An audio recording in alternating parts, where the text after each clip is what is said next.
What is happening, people? Welcome back to the YouTube. Welcome to another episode of The Journey. And in today's video, we are going to be running you through a leg session. So I'm parked up outside just now, outside Muscle Hut for Monday legs.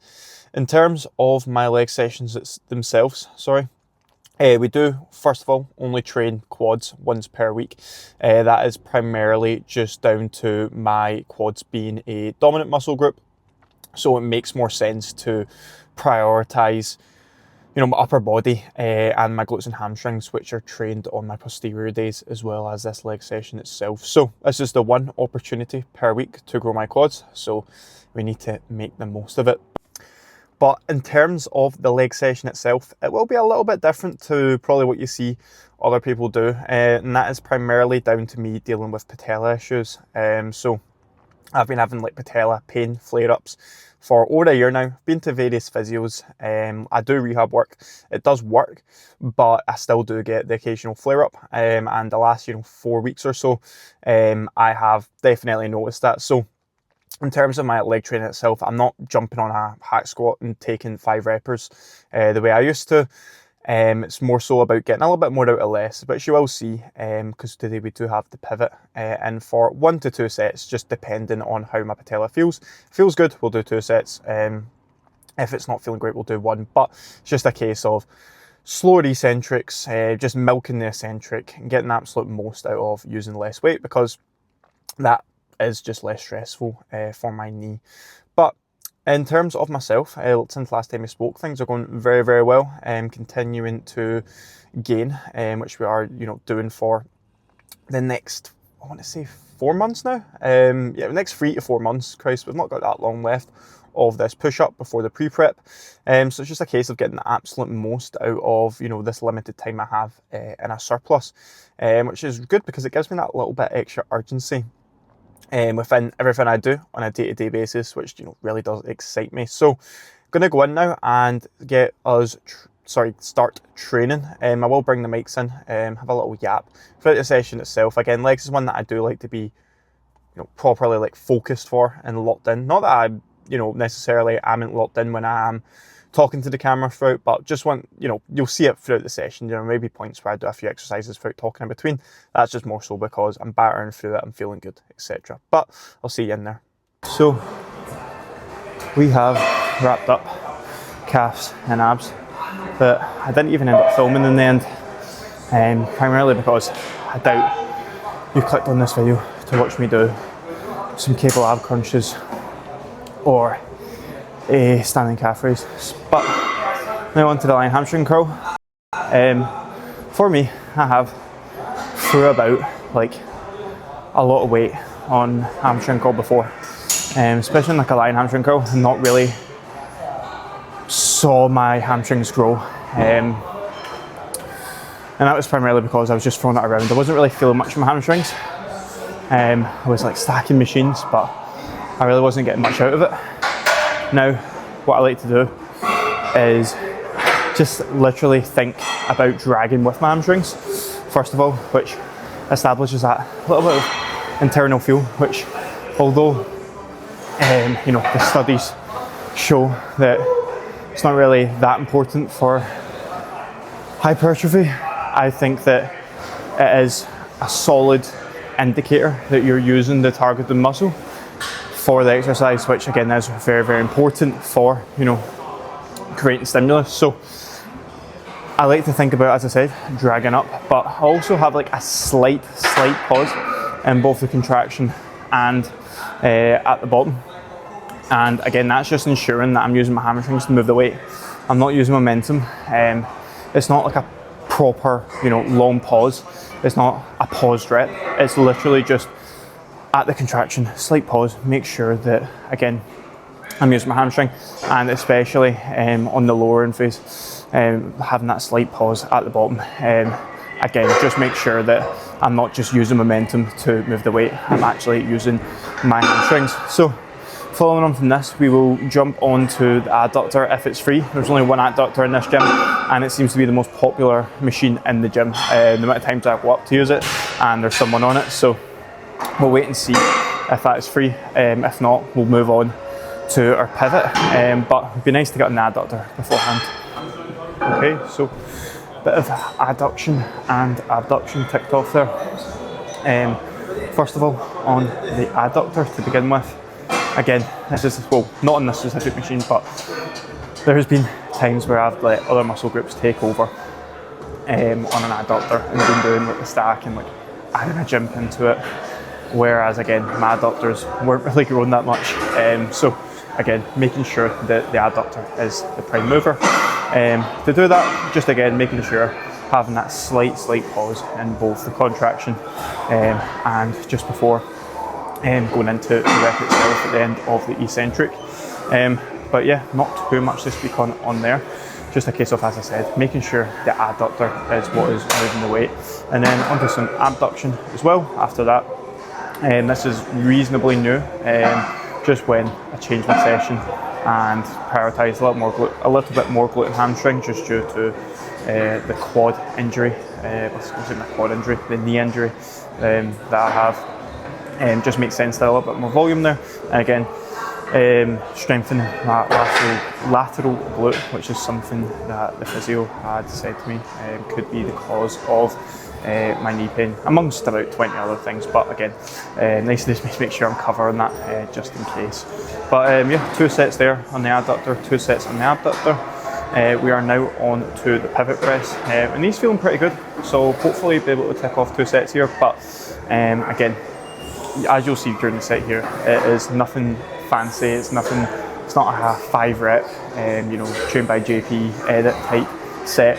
But again, I'm still getting a lot of quad out of it, still enjoying it, and that's, I guess, what matters most when you are training with a little bit of an injury.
No!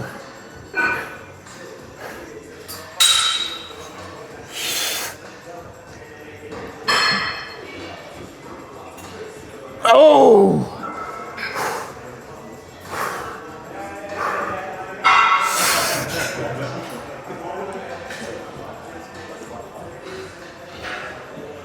Oh!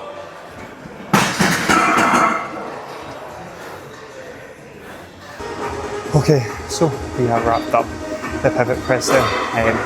Just left it at 1 set because although it felt good during the set, once I came off, I felt my left knee a little bit, and I knew that if I were to go in to that second set, I'd feel it from the first rep. And I'm all for fighting through the pain when it comes to like stimulating pain. So, pain for your quads on a pivot press.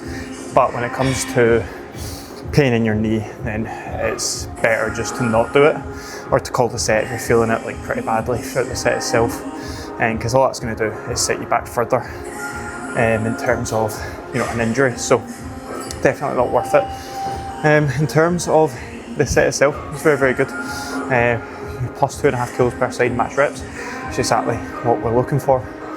And the key thing for a set like that is just composure. Staying composed throughout the set itself makes a massive, massive difference. You see most people on, you see it more often than not, hack squats, leg presses and leg extensions get towards the end of the set, the eccentric speed speeds up. For one, the breathing starts to go all over the place, and you start to panic, and all that happens there is that you'll have premature failure. You'll fail before your quads are done, and that's literally just because your composure is all over the place. So in terms of trying to stay on top of your composure, obviously it's a skill, something that you're going to need to work on over time. It's not just like you're going to take away a few cues and then go into your next set of leg extension and have absolutely perfect composure, but think about your eccentric speed, especially towards the end of the set. Don't speed it up. If anything, slow it down. Allow yourself to get that extra breath in. That's going to allow for you to, one, obviously get that extra breath in, but also slow down your breath. Get yourself prepared to attack that next rep. Again, if you're panicking going into that next rep, then more often than not, you're going to fail prematurely. You're going to get less out of the set. But yeah, overall, very, very happy with that one set there. Potentially, could do something single leg. Could try even like a hip press there instead, just to try and, obviously, I don't want to be having any pain in the knee, never mind, just after the set. So potentially, could look to do that. But don't have the time for it today to chuck in another exercise, because obviously this session is a little bit of a longer one anyway. But maybe next week we'll give that a go. But now onto the hip thrust before finishing off the session with a single leg extension with a little isometric hold at the top.